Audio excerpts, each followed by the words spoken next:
Ces Jeux Olympiques 2024 ont été riches en rebondissements pour le Maghreb.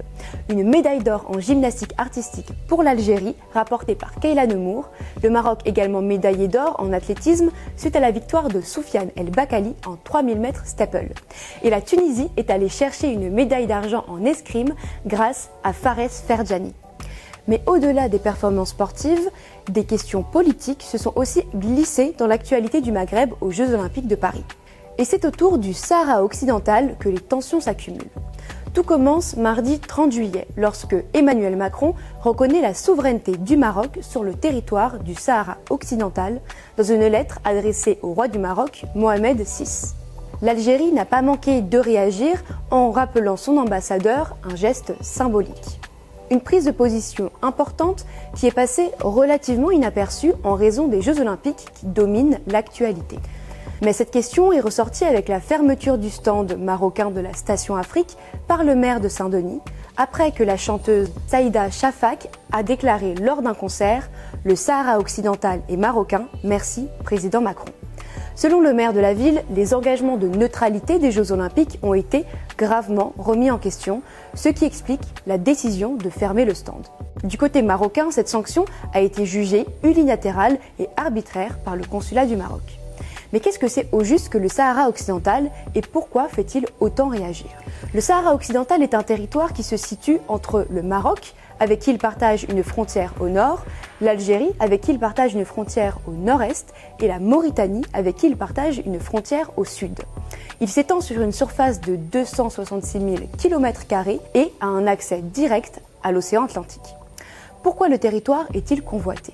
Premièrement, il a un accès à la mer et le port de La Ayoum, la ville la plus importante du pays, est un lieu de transit important pour le trafic maritime de la région. Mais ce sont surtout ses ressources en phosphate qui représentent un enjeu crucial. Selon l'ONG Western Sahara Watch, le Sahara occidental aurait exporté 1,6 million de tonnes de phosphate en 2023. Mais alors, qui convoite le Sahara occidental ? D'abord sous protectorat espagnol, de 1884 à 1975, le Sahara occidental devait initialement revenir à la Mauritanie et au Maroc. Mais certains indépendantistes locaux ont réclamé l'indépendance du territoire.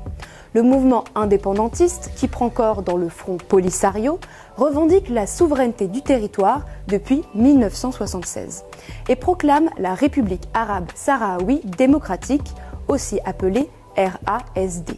Le Maroc décide alors d'annexer une grande partie du territoire du Sahara occidental, le reste étant sous l'administration du Front Polisario. Les autorités marocaines contrôlent 80% du territoire et font ériger un mur des sables long de 2720 km achevé en 1987. Le mur des sables, aussi appelé mur de la honte par ses opposants, est le deuxième plus long mur au monde et est gardé par 100 000 soldats ainsi qu'un champ de mines. D'un côté, le Maroc, soutenu par les États-Unis et Israël, revendique l'entièreté du Sahara occidental et de l'autre, le Front Polisario est fortement soutenu par l'Algérie.